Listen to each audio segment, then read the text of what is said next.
The cold, early morning light accentuates Kevin's solitary figure hunched over his desk. A grim determination is etched on his face, illuminated by the glow of the computer screen. The rhythmic tapping of his keyboard breaks the silence, a relentless soundtrack to his efforts.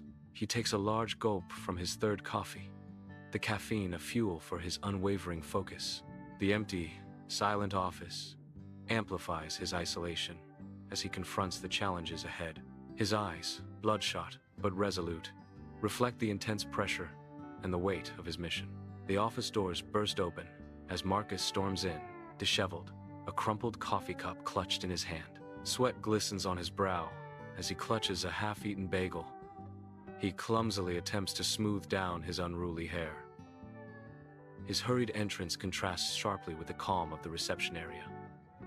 A picture of frantic energy meets the cool, professional facade. He makes his way towards the reception desk, a whirlwind of barely contained chaos. Inside the sterile conference room, Sarah fights a losing battle against sleep, her eyes glazed, her head drooping. The speaker drones on, lost in a monologue of quarterly reports. Sarah nods slightly, a desperate attempt to appear engaged. Her weary eyes struggle to focus, the fluorescent lights reflecting in her increasing exhaustion.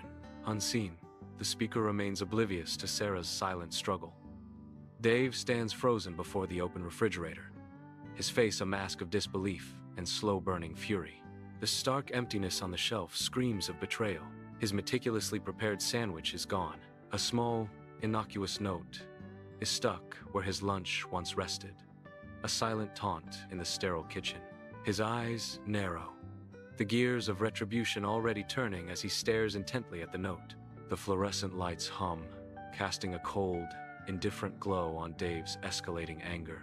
The office air hangs heavy, every tick of the clock amplifying the silence. Eyes dart to the digital clock as the last seconds of the day dwindle. A collective breath is held, anticipation building with each passing moment. Muscles tense, poised for release as freedom nears. The clock strikes 5 p.m. A silent cheer erupts within the frozen office. The clock strikes 5 p.m., the sound echoing like a starting gun in the tense office. A collective cheer explodes as weary employees transform, their exhaustion replaced by wild excitement. Chairs are abandoned, desks deserted in a mad rush toward freedom, a stampede of liberation.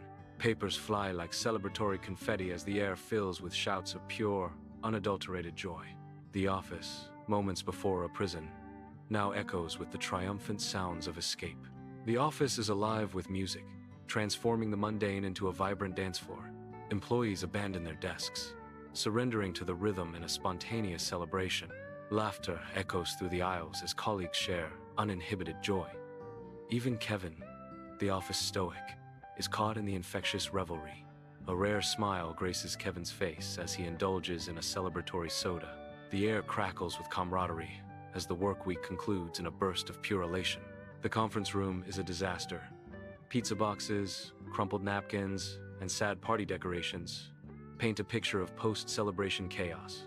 Sarah slumps at the table, fast asleep, using a stack of reports as a makeshift pillow. Kevin, weary but resolute, meticulously cleans the whiteboard, erasing traces of last week's ideas.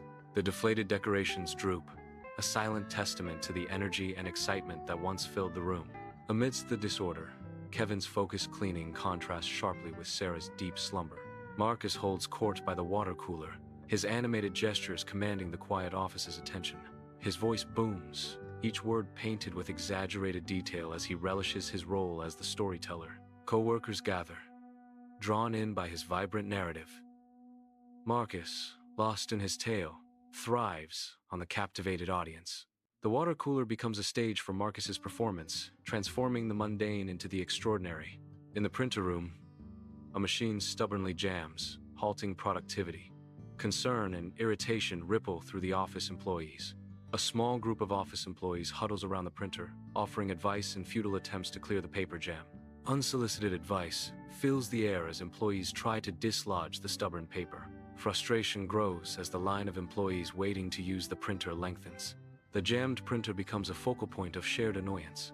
The office becomes a symphony of sighs, The air thickens with impatience as the printer remains stubbornly out of service. A minor crisis unfolds. The boss sits, a solitary figure at his expansive desk, the weight of untold decisions pressing down on him. His eyes are fixed on the spreadsheet, but his mind is far away, lost in thought. A heavy sigh escapes his lips as he rubs his temples, seeking solace from the mounting pressure. The lines etched on his face tell a silent story of burdens carried and battles fought. Amidst the office's gray expanse, a cubicle transforms. Adorned with photos and trinkets, motivational posters join the display, each item a testament to the employee's spirit. This small space becomes a sanctuary, a personal haven in the corporate world. Each decoration reflects the employee's individuality, a vibrant contrast to the uniform setting. Inside the elevator, a symphony of silence plays out among the office workers, their faces betraying subtle anxieties. Each employee is cocooned in their personal space, feigning deep engagement with their phones to avoid connection. The elevator music drones on, amplifying the already palpable tension within the confined space. No eye contact is made. Each person, a solitary island amidst the shared ascent. The air is thick with unspoken words and hidden expectations as they ride in quiet desperation. Fluorescent lights hum over Anna and Mark as they stand amidst the chaotic shelves of the office supply closet. Anna sighs, frustrated. I swear, finding a stapler in this place is harder than finding a needle in a haystack. Mark shares her frustration. Tell me about it. I've got a stack of documents that need to be stapled, like yesterday. Anna reminisces about a past reliable tool. Remember those heavy-duty swing-line staplers we used to have? Those things were tanks. Mark counters with his preferred tool. Ah, the swing line. A true classic. But let's be real. The Bostitch B8 stapler is where it's at. Anna argues with Mark. Jam resistant? That's what they all say. I've had more jams with Bostitch than I care to admit. Kevin sits alone in his dimly lit office, the glow of the computer screen, the only light in the deserted space.